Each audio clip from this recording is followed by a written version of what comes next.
Welcome back to Andy Cooks and episode 3 of our Christmas series where we talk about all things desserts. So we're going to make a cheats trifle, we're going to make some rocky road, we're going to make our marshmallows and we're going to make the classic Kiwi dessert, yes Kiwi, the Pavlova. Alright, so we obviously have to make a meringue. So our oven is preheating to 120 degrees Celsius and you're going to need a stand mixer with the whisk attachment. And then we've got 200 grams of egg whites. Now that's about 6 or 7 eggs depending on the size of the eggs. And then we've got 270 grams of caster sugar, then we've got about 10 grams of corn flour, we've got 5 grams of white vinegar and a little squeeze of vanilla paste. So when you're doing your meringue, start slowly. Just kind of let it do its thing. This is on speed 2. We're just going to let it kind of do its thing. Actually, we'll go up to speed 4. And until we get a decent amount of volume in the egg whites is until we're going to start adding the sugar. So now all the sugar's in there. We're going to make sure it's dissolved by getting a bit of the meringue on your finger and just rubbing it together and making sure it doesn't feel gritty or sandy at all. There's a little bit of grit there, it's still in this one, so I'm going to let it run for another minute or 2. Alright, now that I'm comfortable that all that sugar's dissolved, we're going to add a little squeeze of vanilla paste. You can just use vanilla essence if you want for this. I'm going to turn it on low, get that mixing through, and then we're going to add our vinegar and our corn flour. And the vinegar and corn flour just help to stabilise the meringue. It pushes the pH level up. Now that's mixed through, we're ready to get it in the oven. So we've got an oven tray, some greaseproof paper, a little bit of neutral oil, we can use butter even, but this is just grapeseed oil. Brush that over evenly. Then we're going to use just a bit of meringue in each corner to hold that paper down. And then we're going to dust this with corn flour, help stop it stick as well. But a little trick that I learned is you use a cake tin ring, put it in the center, then dust the whole thing with just a light sprinkle of corn flour. And then we're just going to use that the negative space that ring's going to leave to help us, or guide us on the size of our meringue. Pull this off. And then we start loading up our meringue.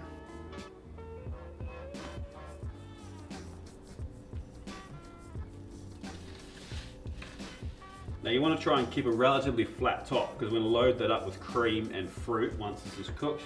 But the sides you can have a bit of texture and then you get some nice little kind of crispier bits on the outside. And then we're good to go. We're going to get that in the 120 degrees Celsius oven for about an hour and a half.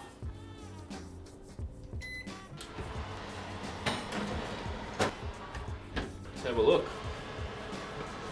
Well, it's cracked a little bit, but it's only on the top and it's going to get covered in cream anyway. So, looks pretty good. We're actually just going to leave this in the oven. We're going to turn the oven off and we're going to leave the door open. And you really want to let that cool down completely before you move on to the next step. All right, our pav, or our meringue is completely cooled down. So with a bit of luck, we can just slide this off. Maybe not so lucky. Carefully lift that paper out onto a plate. And then to garnish this, we've got a mix of really nice berries. They're right in season at the moment down in Australia. So some strawberries, some raspberries, and some blueberries. I do another one pretty commonly with cherries and pistachios. Or if you live in the northern hemisphere, use anything that you can get your hands on at the time of the year, even if you're going to get frozen berries. But we've got some cream, a little bit of sugar, 2 kind of heaped teaspoons into that, and we'll whip that up. So now we're going to put this cream on top of this pav. Now I'm not a huge fan of heaps and heaps of cream on pav. I think it definitely needs a bit of it, but I think just one nice little layer is good. And then we'll spread it out. Now take our fruit and we load it up. I think these things need lots of fruit. That's the best part. And then passion fruit. These smell incredible.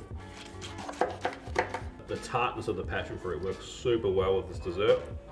So there you have it, my classic Kiwi pav, perfect for your Christmas table this year. Now let's get stuck into making these Panettone trifles. Alright, the easiest dessert ever, bit of a cheats one, but I think it comes together really well. So all you're going to need is a Panettone, some dark chocolate, some cherries, a bit of mascarpone, and some cream, vanilla, and icing sugar. The only thing we really have to do is to make the cream. So we're just going to whip some cream with a bit of icing sugar and a vanilla pod. Then we'll pop some cherries, and then we're pretty much ready to start assembling.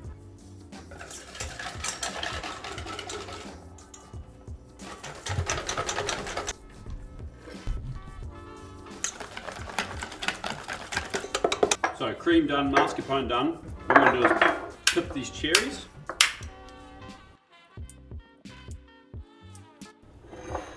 Then we're just going to split these in half. So this is a completely optional step. You could also just leave these fresh, but we're going to macerate them in a little bit of icing sugar and some orange bitters. Just give them a mix until all the sugar is dissolved and set them aside. So the chocolate, you can use dark chocolate or milk chocolate, but I think the dark chocolate works a lot better. And we're just going to use a peeler to get some nice pieces like that. All right, we're ready to assemble. Take your Panettone and we're just going to tear this open and tear some nice pieces. Not too big, you kind of want them to be able to be kind of mouth-sized pieces, I guess. And some different textures, some that have the outside, some that don't. Time to assemble. So a nice little tumbler like this will work well. Start with a couple of pieces of the Panettone in the bottom, and then we'll go in with some mascarpone. Cherries. More Panettone.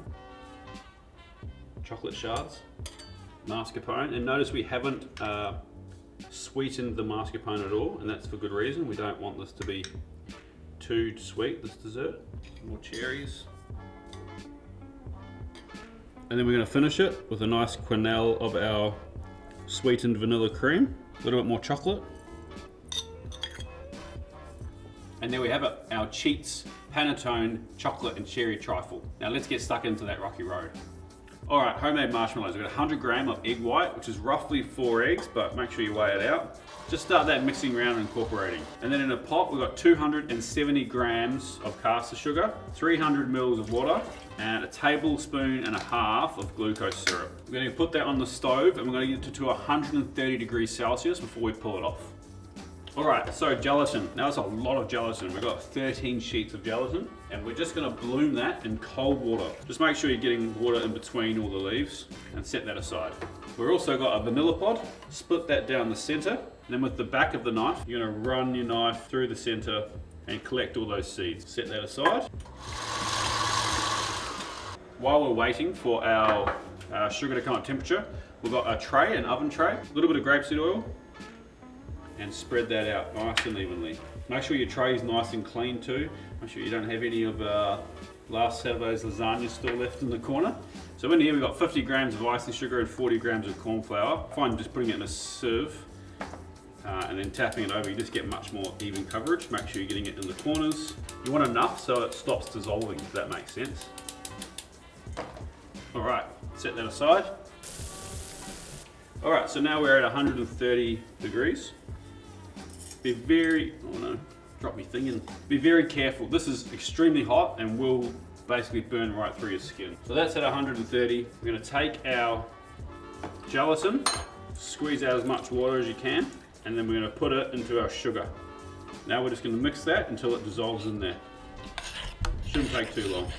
All right, we're gonna get your stand mixer working again, and then we're gonna slowly pour in, while the stand mixer is working, this sugar mixture into the eggs. Take your time, it's gonna be hot, don't burn yourself. We're halfway through and we're gonna add our vanilla beans and keep going.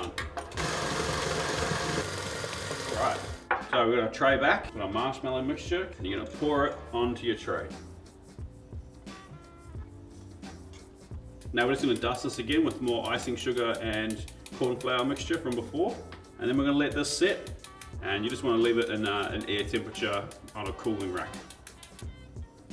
All right, our marshmallow has set, so we're just going to run a knife around the outside just to make sure it's coming off,